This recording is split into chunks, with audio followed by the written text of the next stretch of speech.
Welcome to the Longshore Insider Podcast from the American Equity Underwriters. At AEU, we are passionate about helping waterfront employers protect their workers and their businesses. Join us as we explore practical strategies for improving workplace safety, effective claims management, and much more. So let's dive in. Welcome to the Longshore Insider Podcast.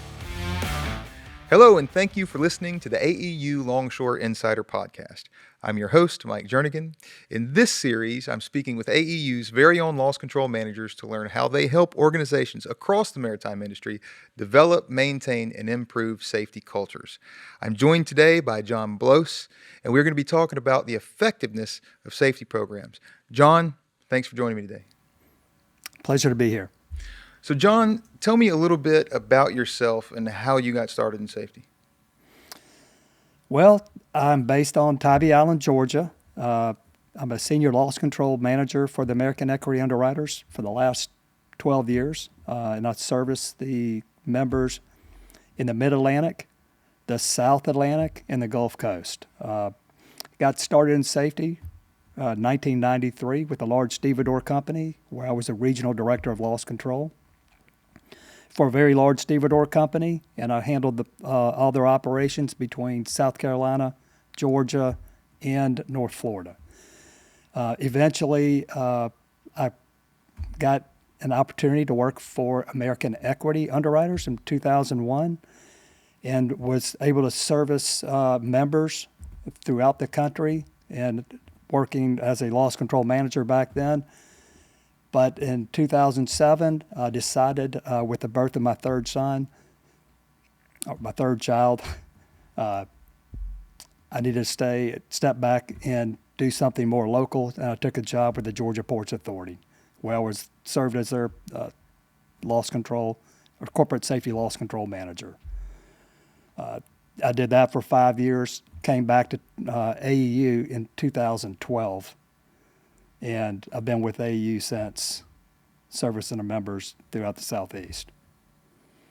So you came back to AEU after some time away, so that must speak to the culture that we have at the American Equity This is a great company, and I missed it. Now, sometimes you got to do what's best for the family when it comes to traveling, so I took a step back, and I had a great experience when I was away with the Georgia Ports Authority. I was able to work with the third largest port in the country, managed well over 1,000 people, was in charge of multiple terminals. I left it in great shape when I left. Well, that's something to be proud of. So you know, not just from this side, but from actually having the experience of doing the job, what it takes to run an effective safety program. And as a loss control manager, your job is to evaluate these programs. So you get to see safety programs that are effective and safety programs that aren't. So when you walk onto these job sites and you start looking around and you see things, what are some of the red flags that might indicate to you that, hey, things might not be working out here? Some of the immediate red flags, if I pull up to a facility and I notice poor housekeeping right off the bat, that's a red flag. If I start digging into their safety program and start learning that a company is more reactive than they are proactive when it comes to safety, that's a red flag. If I start interviewing the safety manager and learn that they don't have any safety goals, or their safety goal is, we're not going to have any accidents, but they don't know how they're going to get there, that's a red flag. If I interview the team and they tell me and point to one person who's in charge of safety, it's not a team, it's one person, that's a major red flag. I realize through all my years that that's not going to be a very effective safety program. Whereas companies that have all elements of an effective safety program, they're going to take a team concept towards safety, and they're going to have upper management, the supervisors, the safety manager in charge of the safety process. It's alignment. It's a team concept. Yeah, making sure everybody is on the same page and really most importantly, working out of the same book, right? We talk about red flags. When you walk on to these job sites, are there any green flags? Let's say you're walking up that you see, like, and right off the bat, you can say, I can already tell that this is probably going to be an effective safety program. Do you see those? Absolutely. I'll come to one of our members' facilities, and if I go through and do a safety assessment and I encounter no unsafe conditions or unsafe acts, watching supervisors effectively supervise and watching their people working safely, that's a green flag. So speaking to those green flags and effective safety programs, can you tell me maybe what the main ingredients are to build an effective safety program? Sure. The main elements of an effective safety program is going to be, it's a combination of 4 things that we evaluate when we do our visits. And the 4 things that we look at, number 1 is going to be the upper management commitment to the safety program. That's paramount. When we do safety benchmarks for our members, that's going to be weighted at 40%. We realize without upper management commitment, the safety program and the safety culture will flounder. The second thing we look at is going to be the supervisor's performance. Are the supervisors out there implementing the company's safety policies? They're the front line of the company, ensuring that safety is being implemented and maintained. And that's very crucial. That's weighted at 20%. The third thing we look at is the effectiveness of the safety program itself, as far as the manager, the safety team, or the organization's safety program. That, again, is weighted at 20%. And then the last thing we evaluate is how the companies implement our previous loss control recommendations. And that's weighted at 20%. Do the companies address those and abate those and maintain any concerns that we encountered? And that's important that they share those concerns with their team, so they use it as a learning lesson. So you've interacted with a lot of people in the field, and you've spoken with supervisors, team members, probably upper management, I'd imagine. Probably these people are one and the same, depending on the size of the organization. But with the effective safety programs, the ones that are really hitting on all cylinders, what are the people like? Can you talk about the attitudes and maybe the camaraderie that exists with a team that is working with an effective safety program? Well, I'm going to chalk that up more to the leader. I'm going to give you an example. I worked with an executive director who was slightly, how I should put it, like Nick Saban-esque. You can know where I'm coming from. Very detailed process individual. Set high expectations for safety and held people accountable. Yeah, and this guy, he would go around, we had over 1,000 employees. We had day shift, night shift, and he would come, start at 4 o'clock in the morning, hit every department, hit a safety meeting for every department, and talk about how safety is number one, and then go into the operations. But he'd always talk safety as the number one topic when he started his discussions. And he would do 12 different sessions in one day from 4 o'clock, ends at 11 p.m., 4 o'clock in the morning till like 11 p.m.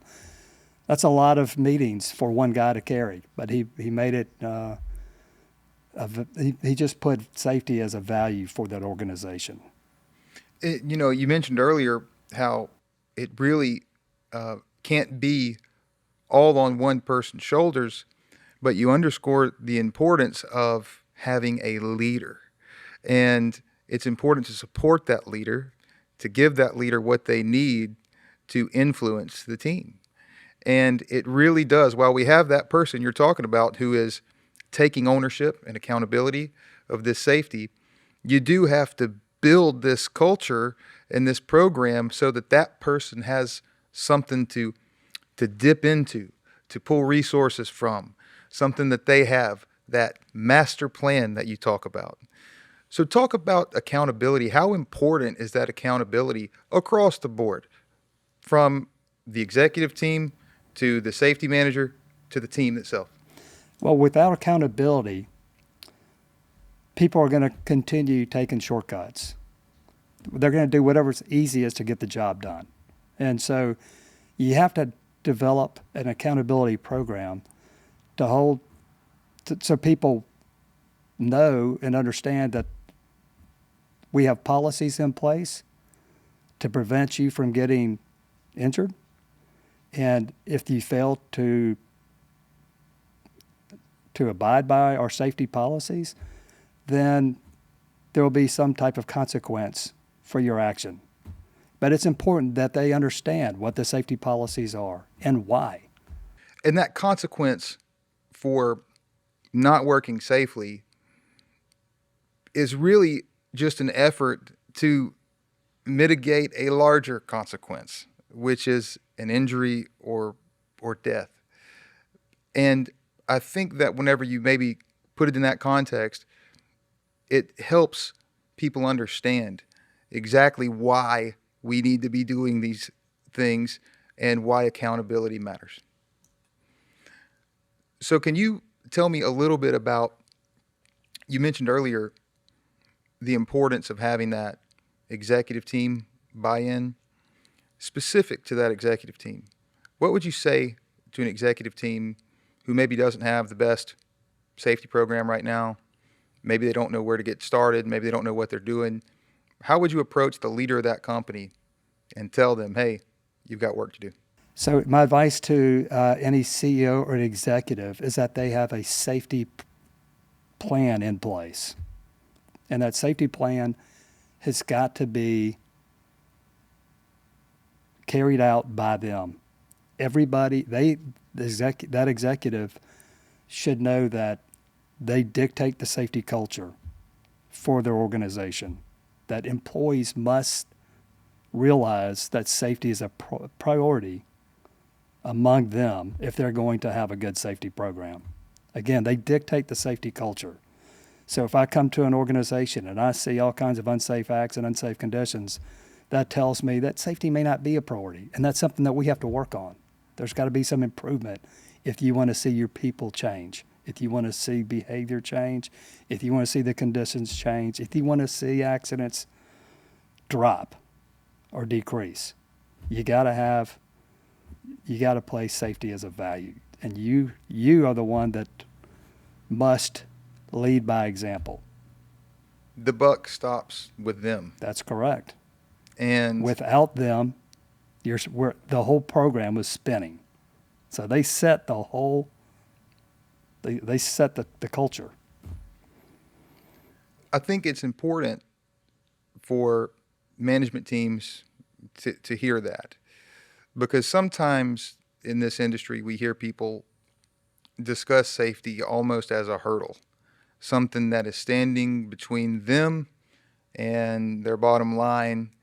And honestly, if they approach this from a different perspective, they would find out that having a great safety program can not only boost productivity, but also save them money.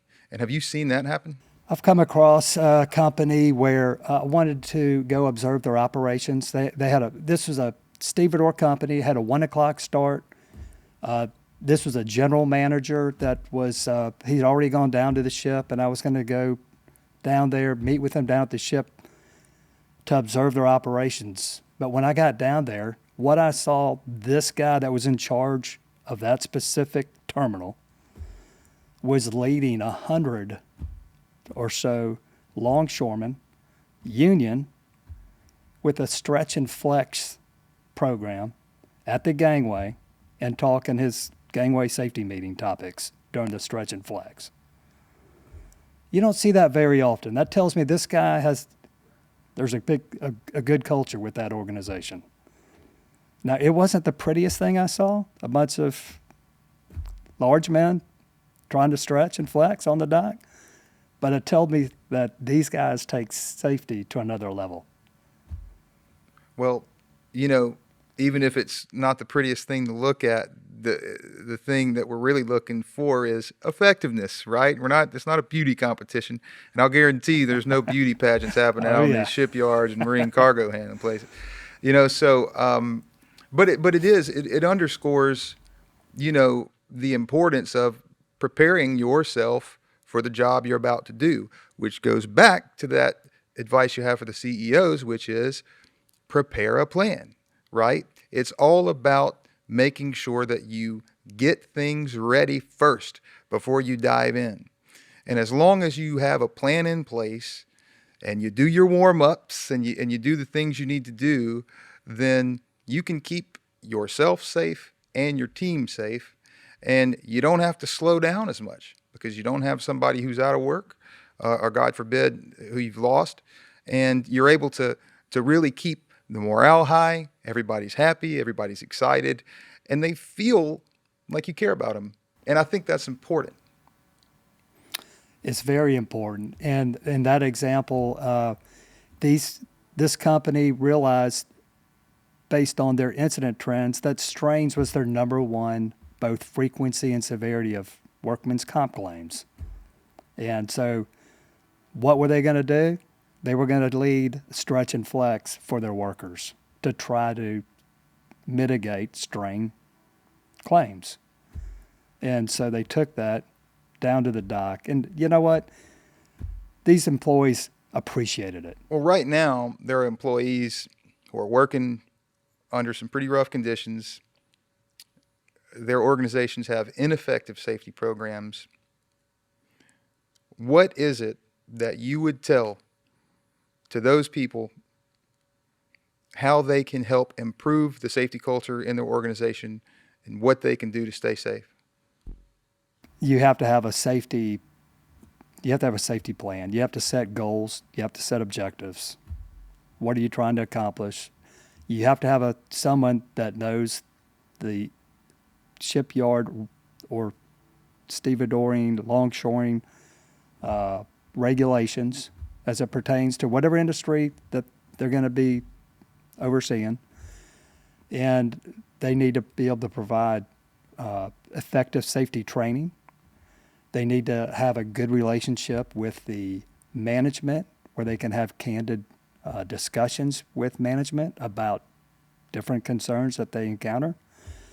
They need to have good resources available to them. They need to schedule meetings and come up with good agendas that are going to be part of the safety meetings. So it's a complete process to have a good safety program. There's multiple factors in having a good safety program, and goals have got to be set and objectives have got to be set to meet the goals. So let's say that I'm someone who is over an organization with an ineffective safety program, and you've just told me all the things that I need to do, and I tell you, well, listen, John, I'm meeting all the OSHA regulations, and we're doing everything that we ought to do. We're good. What do you say to people who rely on those regulations to say, oh, we're compliant? That would be something that I would look at their claims, and I would determine what, based on their claim analytics. If they're compliant with all your OSHA, that's just regulatory compliance. That's fine. Okay, that's good. My main goal for our members is to not have claims. Okay, we can be as compliant all day long, and that's great. And I encourage that, and we're going to try to help you be compliant. But if you're still having claims, that's where I want to work with the executive management and talk to them about, here are some strategies you can use to address whatever trends that are occurring at your facility. So it's more important for me to prevent a claim than it is to be OSHA compliant. They're both important, but I'm trying to avoid claims. But being compliant doesn't always equal being safe, does it? No, not at all. It helps. It helps to be compliant. It doesn't mean you have an effective safety program. You have a good safety program, but you're compliant. So that leads me to my last question. And you're a safety expert. You've been doing this for a long time. You're a loss control manager.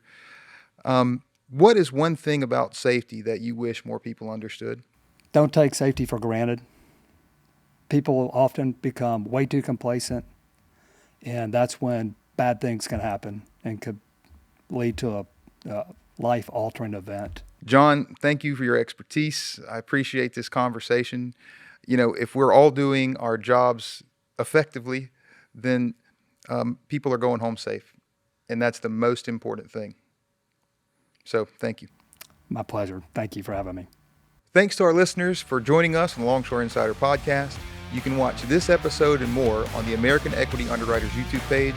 Also, be sure to subscribe to the Longshore Insider Podcast on your favorite podcast platform and check out even more Longshore Insider content on our website, amequity.com. Until next time, stay safe and take care.